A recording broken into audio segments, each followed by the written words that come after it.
So today we're talking about the death of the wisest man who ever lived. Yes, and the beginning of another coup. Can you believe this? So that's what we're talking about today on HC Daily.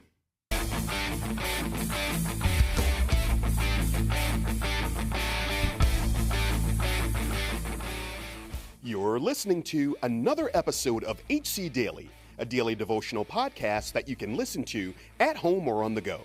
We believe that you can grow as much as you want to grow spiritually, and this podcast can be a part of your daily growth plan. So, whether you're watching on YouTube, listening on Spotify or your favorite podcast app, we're glad you're here. Now, let's join our hosts, Jeff Forrester and Chris Zarbaugh, in the studio.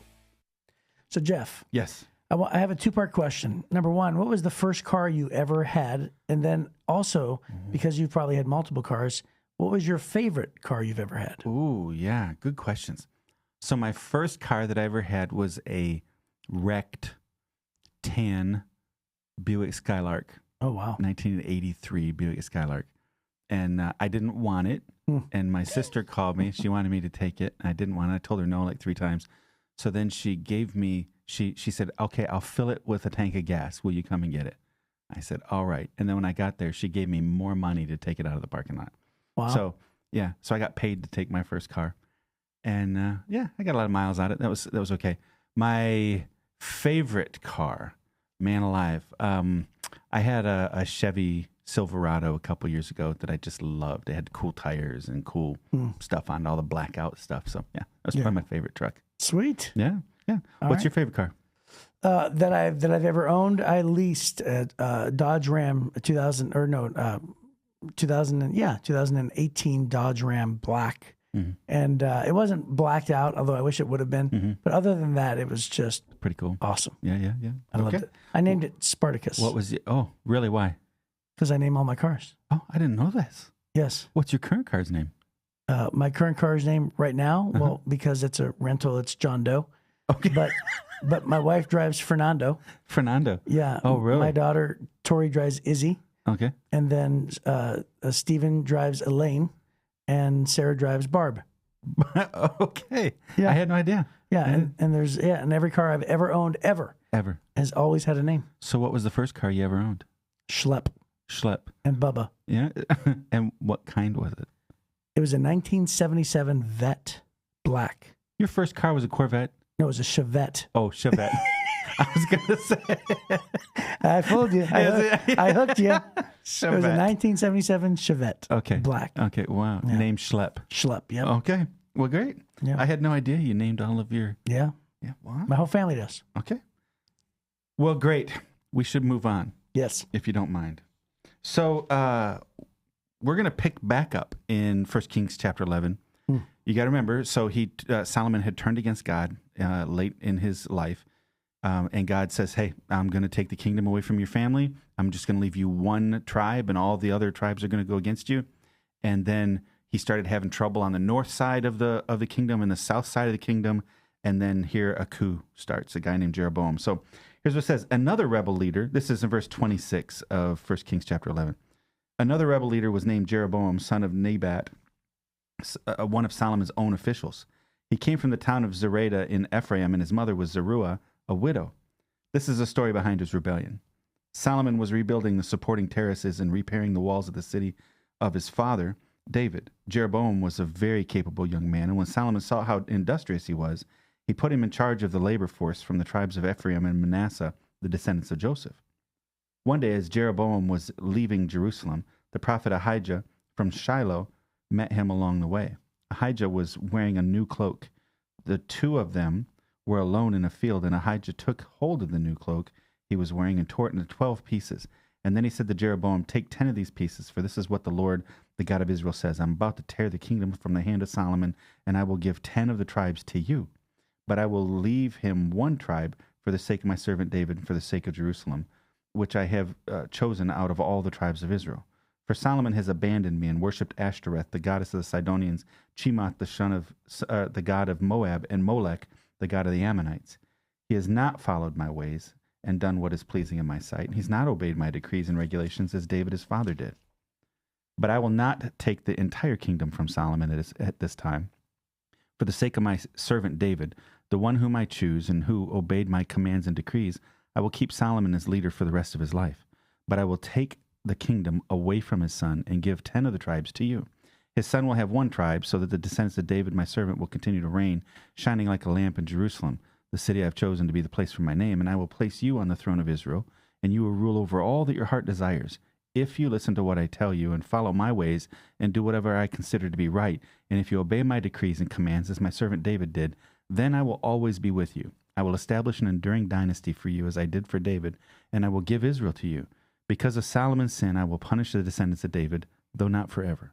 Solomon tried to kill Jeroboam, but he fled to King Shishak of Egypt and stayed there until Solomon died.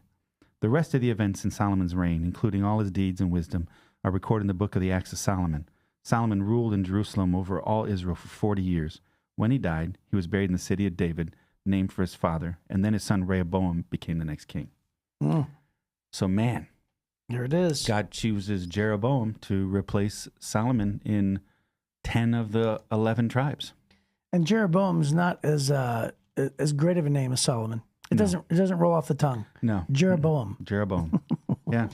So God gives a similar promise to Jeroboam, saying, hey, listen, I'm going to take this away from Solomon, just like God had told David, I'm taking the kingdom away from Saul.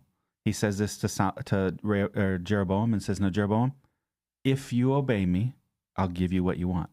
If you put me first, like David did. Now, I think it's really interesting, and this is kind of what I want to talk about today.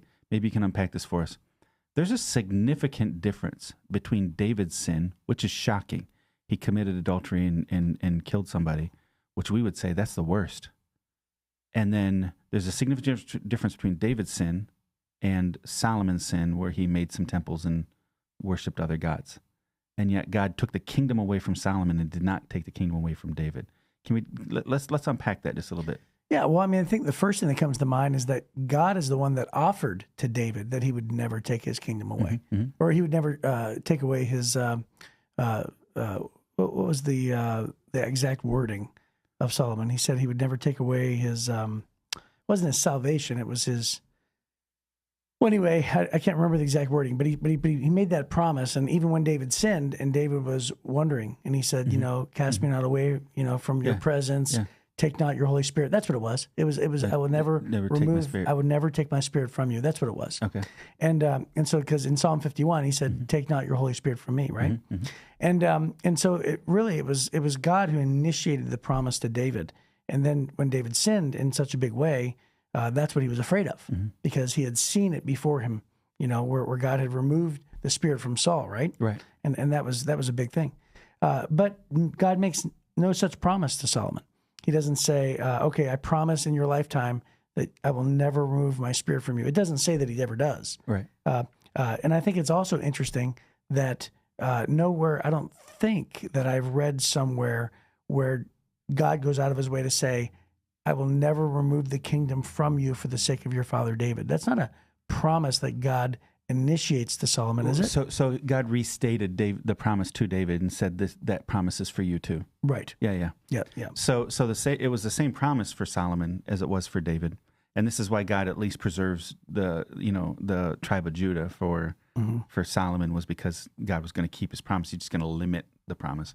Well, in a way, Solomon kind of gets off easy a little bit. Yeah, a little bit. Yeah, because of God's promise to David. But I would say this.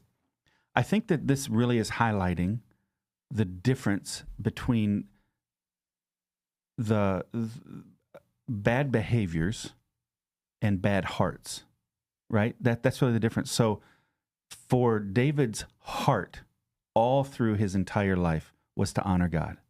Then he has this dalliance that then he gets caught up in a web of lies, and it gets all twisted around. He winds up killing somebody because of it. Those are all horrible things. I'm not justifying those, but those are actions that came from a bad moment in David's life.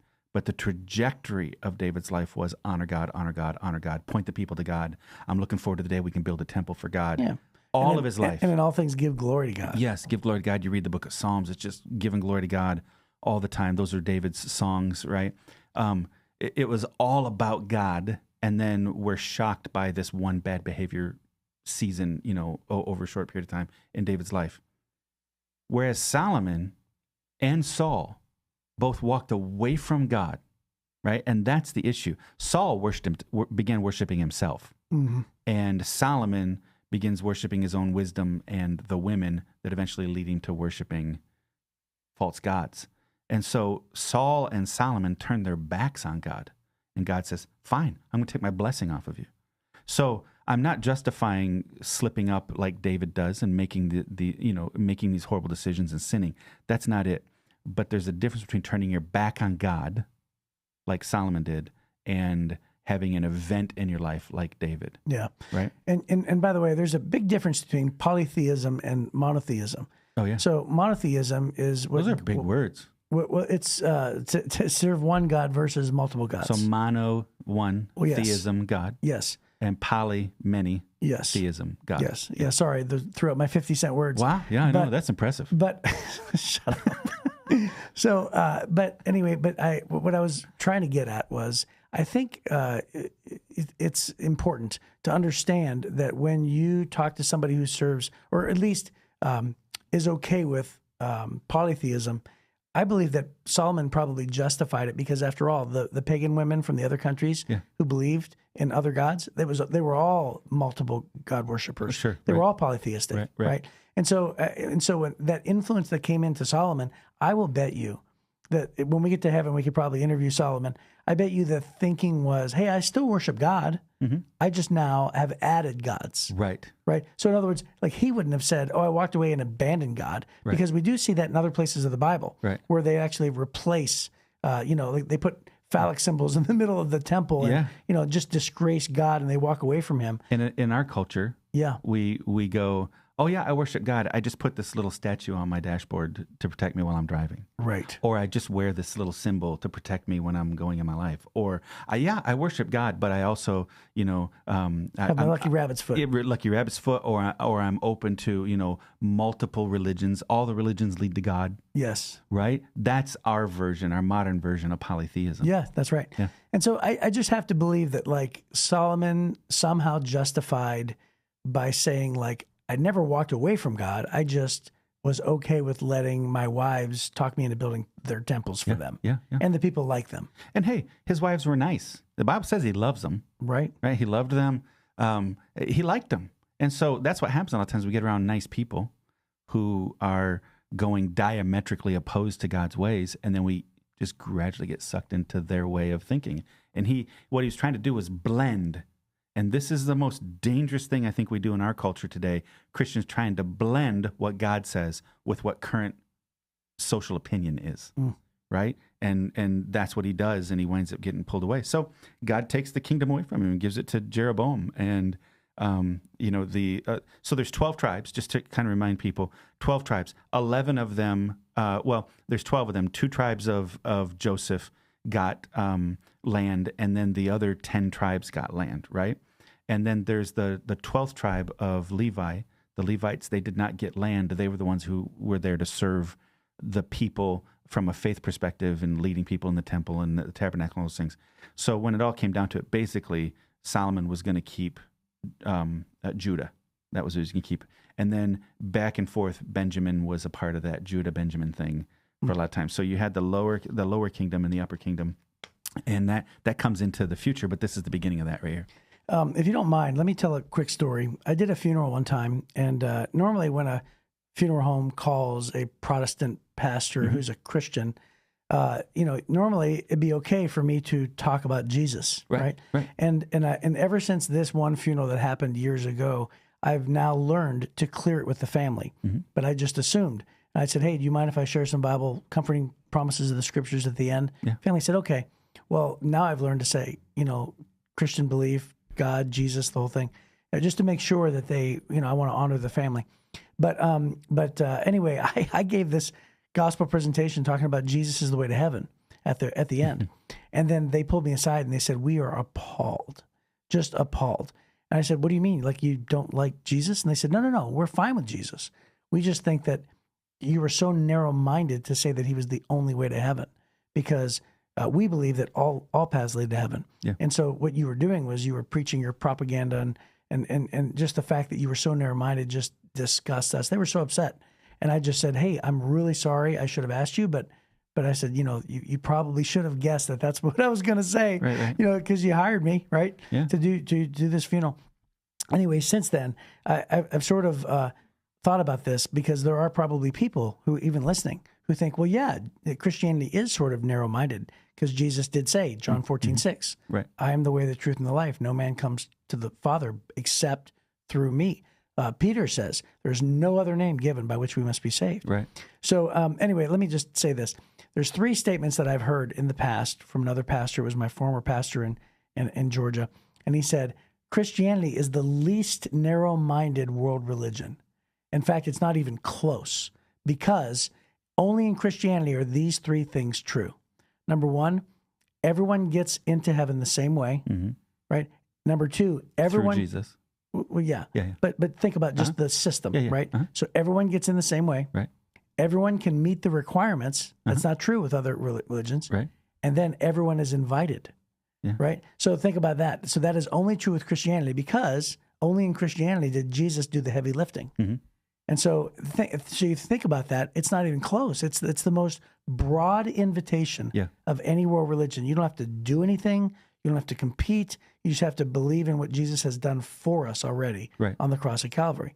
So just think about that. Yeah. So the invitation is incredibly broad. Yes. The entrance into the kingdom is incredibly narrow. Yes. Right? So it's only through Jesus. But we're not the ones drawing that line. Jesus is the one who drew that line.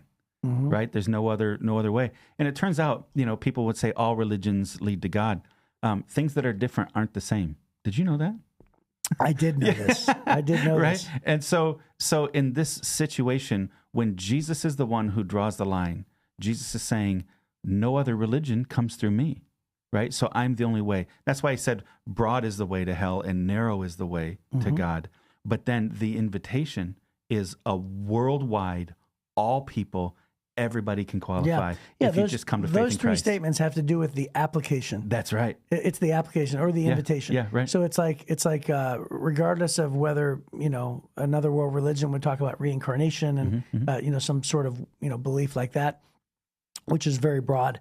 Jesus says, "I'm the way," but the invitation is everybody can meet the requirements. That's not the case in every other world religion. Right. Everybody's invited. Yeah. Not just so many hundred thousands of people. And this is why it's so important that we tell everybody everywhere. Every people, every place, is because Jesus is the way. And how wonderful is it? So Solomon deviates from that and then winds up, there's a consequence here at the end of his life. And then the Bible just says here in these last few verses, kind of unceremoniously, that he died. Yeah. And that's it. But we're going to spend some time over the next few days looking at the great moments, some of the great moments in his life with regard to his writings. Well, he wrote 3 books. Yeah. So he wrote the Bible. book of Proverbs, which is all wisdom. He wrote the book of Ecclesiastes, looking for purpose. He really struggles in that one. He wrote the book of Song of Solomon that's PG-13. It's a romance book, right? Maybe PG-17. There's a lot of innuendo in there for sure. Yeah, for sure. And so really great. And this is kind of something that I want to kind of finish up with. God gives us these people and he celebrates them. He's just really raw and honest about their failures. All of them. If you're looking at Samson, or you come to Saul or David or Solomon, these are some really great people. And God says, hey, celebrate the great moments. And we're going to be honest about the bad things. And I think in our society today, we have an expectation everybody has to be perfect or they can't be a hero. Especially as we look back at our history in our own nation or whatever, everybody has to be perfect according to our current social belief system. Yeah. Or we're going to throw them away. And listen, David was not perfect. You're talking about canceling and pulling down statues. And Yeah. Oh, yeah. It's so crazy. David wasn't perfect, but he was a man after God's own heart. It turns out God doesn't have any perfect people to work with. And you and I aren't perfect either. Right? So I think you and I can honor the great moments that come from people's lives while we're honest about the less than great moments. Right? And this is precisely what God models over and over and over again. Hey, when Samson steps up and brings great victory to the people of Israel, knocking down that temple, that's a great moment. We'll celebrate that. Man, I just wish he hadn't had a problem with women. David was a great guy. He slayed the giant and he brought great victory and stability and power and prestige to the nation. He got ready for the temple. He wrote all these worship songs and prayers and he led the people towards God. Of course, he had an affair and killed a person. And that's bad too. right? So it's but he can be a hero, and then you and I just need to learn from the bad things. And I think our society is just walking away from that idea lately. Yeah, well, like I heard, again, I always reference Andy Stanley. He's one of my favorite leadership gurus, and he actually talked about this plainly and said, like when we tear down statues and we say, oh yeah, well, this guy did phenomenal things for the birth of our country, but yet he had slaves, right? And so Andy Stanley made a comment, and he goes, you do realize that every human being is related to someone who thought slavery was a good idea. It's true. It's true, isn't it? Yeah. So it wasn't just because back then it took a while for society to learn, the truth there, right? Yeah. And so somebody is under the belief system of the current culture, and then realizes that he is completely wrong, right? And so, or whether they even realize it or not. So it took society a long time. But the idea, like people would say, oh, well, he did this. Well, guess what? Your great grandfather did that. Sure. Right. Everybody, is related, to someone who thought that at one time it was a good idea. And that's a really sticky subject, obviously. But I think you were referencing Jefferson specifically in that one. Yes. And I like to think about this for a minute. I think you can take Jefferson similar to the way that we would take David. Mm-hmm. Jefferson owned slaves, and that's a horrible thing. Horrible thing to own a human. It's a horrific thing. Absolutely. But he's also the one that's in his worst moment. His worst decisions, probably in his entire life, was that decision. But his greatest moment was to write the words, "All men are created equal," that now for 250 years we've been aspiring to, and we're working hard trying to get there, right? So we can honor the very best while we're honest about the very worst in a person's life, and that's precisely what God does with Solomon. It's what he did with David and with so many other people in the Bible. Yeah, and what I'm saying is, it's not as if he knew the darkness of that choice in that moment. Like, I don't think that he knew, oh, I'm doing this thing and it's really super wrong, but I'm going to continue to do it. What I'm saying is, I think it took a long time for people to learn that was not acceptable under any circumstances whatsoever. Right. And so we celebrate the all men are created equal side. Yes. While we're honest about the other side, right? And that's what we have to do. This is what God's doing with David and Solomon and all these guys. So what we'll do is over the next couple of days, we'll just spend some time celebrating and looking at the great wisdom of Solomon, because there's so much to benefit, even though he didn't end great. Yeah. Well, we'll see you next time on HC Daily. Thank you for joining us today. If you enjoyed this podcast, please help us spread the word by liking this episode and sharing it on your social media platforms. Be sure to leave a comment and review, and don't forget to give us 5 stars. When you do, you help us reach even more people who need a daily devotional like HC Daily. If you'd like to hear more from Chris and Jeff, they're both teaching pastors at Heritage Church, located in Southeast Michigan. You can get more of their messages by clicking on the Messages tab at heritagechurch.com. Be sure to join us again soon for another episode of HC Daily.